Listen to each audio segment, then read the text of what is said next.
Welcome to Nonprofit Network, powered by Stokes Auction Group. We are a podcast focused on benefit auctions and fundraising events for the nonprofit community.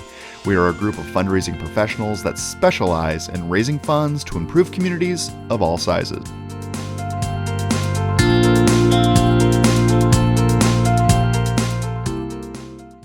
And here it is, episode number 31. We are back for a podcast. Here we are. Thank you for being with us. Yes, thank you. Today, we're going to 31. Yeah, how about that? 31 episodes. 31.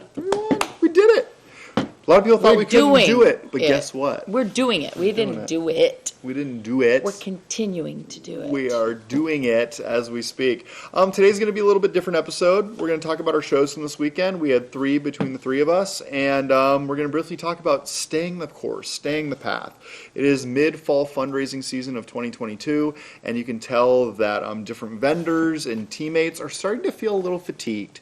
And I think the communities are feeling a little fatigued as well. But you know what? We're going to get through this, and the good things that are happening in our communities are notable, and you can see that in the different communities that are coming together and setting records. Oh, for sure. I know I had a record-setting weekend. I think you guys had a record-setting as well. Yep. So know that there's good work being done, and we're excited that we still have good work to do. So keep that in mind. But first things first, we're going to hop into the weekend.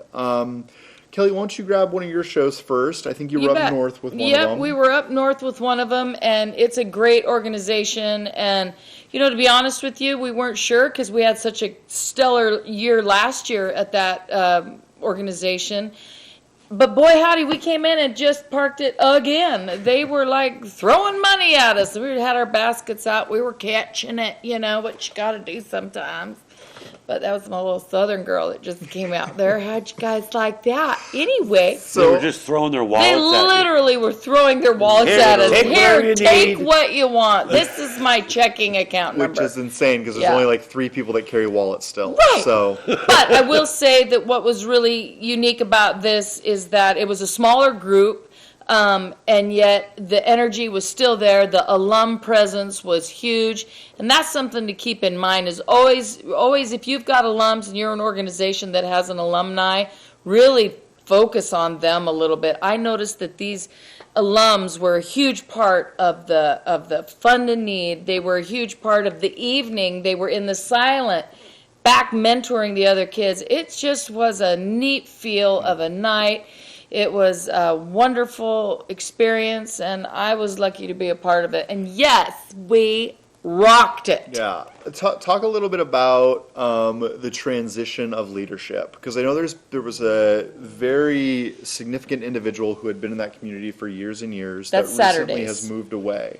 No, wasn't that Friday too, though? Oh, that was Friday. But essentially what happened is they brought in a marketing company to right. help maintain the night on that Friday event. Yeah. And, when you hear stuff like that, me personally as a fundraiser, I start to be like, oh, boy, how's this going to go? How's this all going to fare? But, you said record setting. Is record setting and the events. It still went off very well. Oh, it did, but because it had the same people in the room. Gotcha. So there was a switch in leadership, but there wasn't a real switch in the community that was supporting it. So I think when you get kind of double whammied is when there's both at play, where you've got new community members as well as, new leadership. And new leadership. Yeah, that makes it a little bit harder for everybody. But but we were really fortunate, and people understood the value of this leadership team. So I think they supported them within their change. That's cool. Yeah. That's cool. Yeah. So on a Friday night, I had an event as well, and we had a very, very good night. It was a new interim executive director. The executive director that we worked with last year at this organization didn't last as long as we would have hoped. This individual had come in and said, hey, I'm going to revolutionize this, that, and the other, and then shortly thereafter kind of fell off. So the interim director has come in, interim president I think is the specific title, and I tell you what, this individual has rallied the groups and the donors together and really significantly overcome a lot of challenges. So that transition of leadership can be difficult at times, but what we're finding is even if you misstep on one leader, you can bring someone else back in and re-rally and make a new. And that is what has happened this weekend. Yeah. Bring a completely different feel, right? Very much so. They can Very bring a much completely so. different feel. If you had an ED that's been there for 8 or 10 years, they kind of get solidified in the way that they do things. Here comes the new blood. Yeah. And Good I way think to mix that, it up. yeah, and I think the important part of New Blood, because going to Saturday now, Saturday we had an auction where the gal that ran this auction in years past had it She down did. to an absolute art. There are very few people that I would say, can we just put you in a bottle and send you out to everybody, and they I know know who you're that talking about, yeah, yeah. that is how you do an auction or a Julie, you're gala. amazing. You Oh, know who you are, Julie, Julie. love you so much, miss you.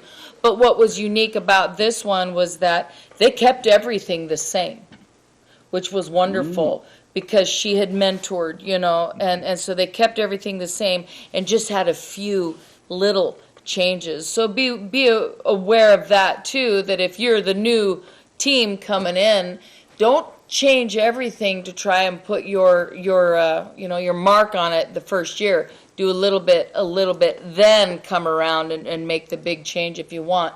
Because I think that there was a huge respect there for the auction staying basically the same.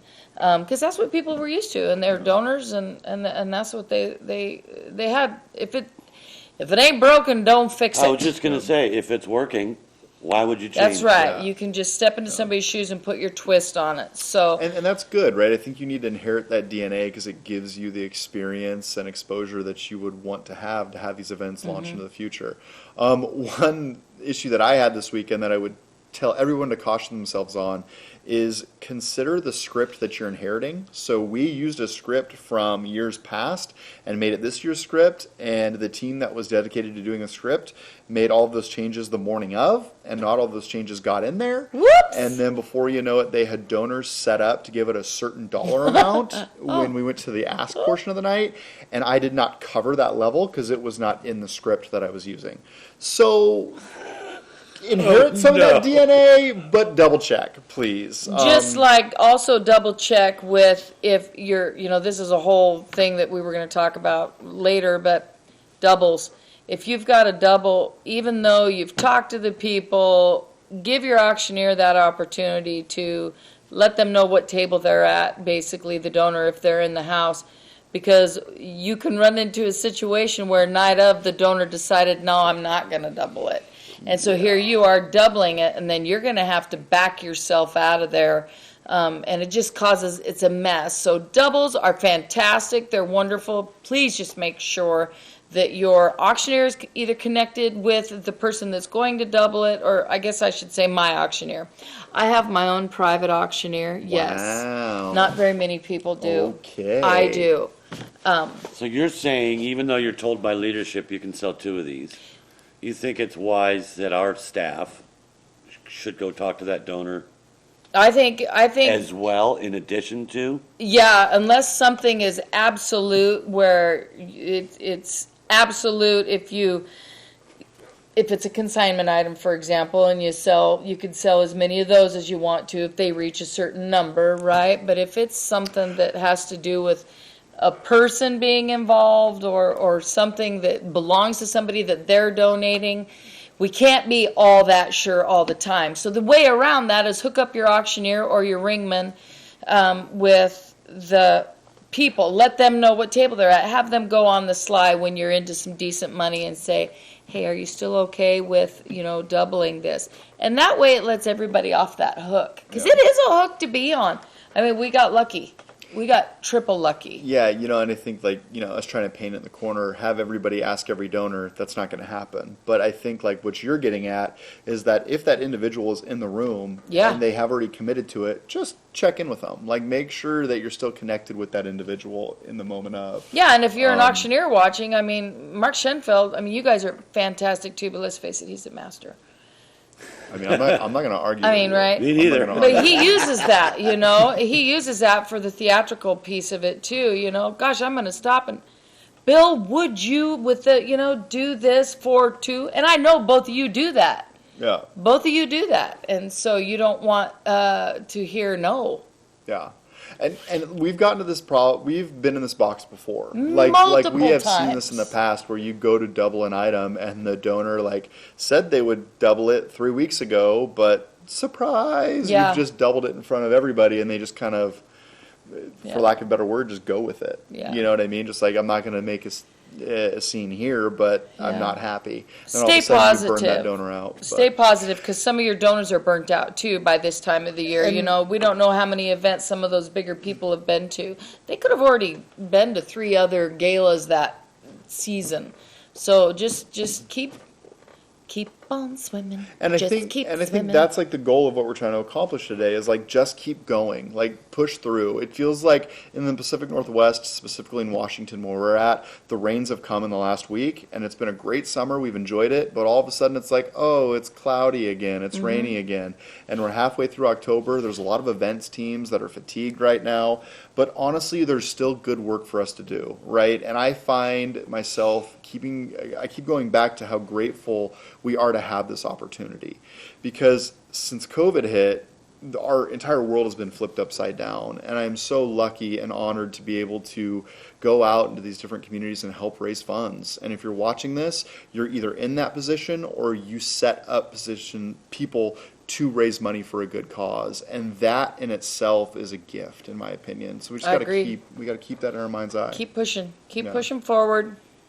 Yeah. It's the season. It's It the fall is. season. Talking about seasons, Polly, you brought something up at lunch. We know their gears are switching right now too. So, what were you saying about the holidays Well, being yeah, I on think- us is kind of a thing. It is. I think so. People are thinking about Thanksgiving and Christmas, and they're thinking about getting together with their families and how appreciative that they are that they can Right. this year, especially after what we've been through. So And dollars are getting tighter for people. So, you know, you've got a lot to push through, but you can do it because you put it together and you're moving forward. So, keep going. Yeah, I know there's some communities that are slow to give information over as well. It seems like there's hesitancy, or maybe some organizations that are having trouble getting that information out, and that's understandable. And I don't know where that's coming from. If I were to speculate, I'd say that some of these board members have been at other fundraising events, and they're trying to decide what's best for their event. Yeah. Right? And because we haven't had the exposure we have to these events in the last 3 years, you know, it becomes a little bit more cumbersome in order to make those decisions. So know that those are not taken lightly. We understand where you're coming from, but at the same time, like, any decision is going to be a good decision. And we And can by that I edit mean this. like, well, I mean, so like whenever you go to make a decision, right, you're either going to choose A or you're going to choose B. And whatever you choose, you'll remember as that being the choice. In other words, if you take decision A and go down that path, you'll never know what decision B took you to. So you take A, and if you have to retool and go to B, so be it. So whatever decision you choose to make, chase it with 110%, believing it's going to work. And when it doesn't, and you figure out it's not going to work, that's when you switch gears. So the hesitancy of the non-decision is not going to get you anywhere. absolutely, That's not for right? Very You gotta well believe. said. I got a I mean, golf clap. it was, my thumbs are sore. But, Trust yourself. Trust basically. yourself. Trust yourself. Yeah. Make a decision. Trust yourself and stick with it.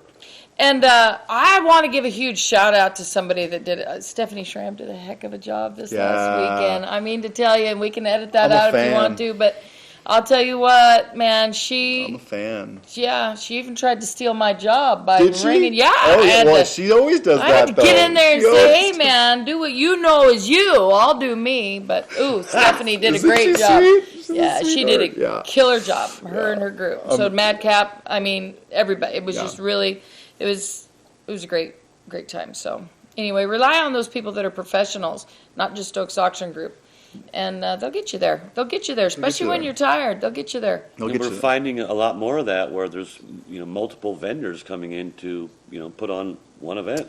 Yeah. We're starting to see that more. Four. There were four vendors, Four vendors at there. my Friday night gig. Four. Yeah, and to Paul's point, like what we're seeing in the market is those staffers that used to work for these organizations are no longer there. So all of these events teams are being pulled in to execute these events. We know of 2 that come to top of mind. There's many more than the Yep. 2 that are on the top of our mind, but I can tell you that they are doing much more work than they have been in the past. We are bumping into more event planners than we ever have because they're born out of necessity when the staff members are no longer on the nonprofit teams. And they're doing a heck of a job. And Most of them if are you doing can a get heck all of a 4 job. of those together, And the more that you do it, the more you'll understand how each one of them works, but that's pretty impressive. Yeah. Right? Yeah. It is. On all fronts, not just us. I mean, we have a lot of experience in this, but So it's very, very commendable that all 4 different vendors can come together and have a record-setting night.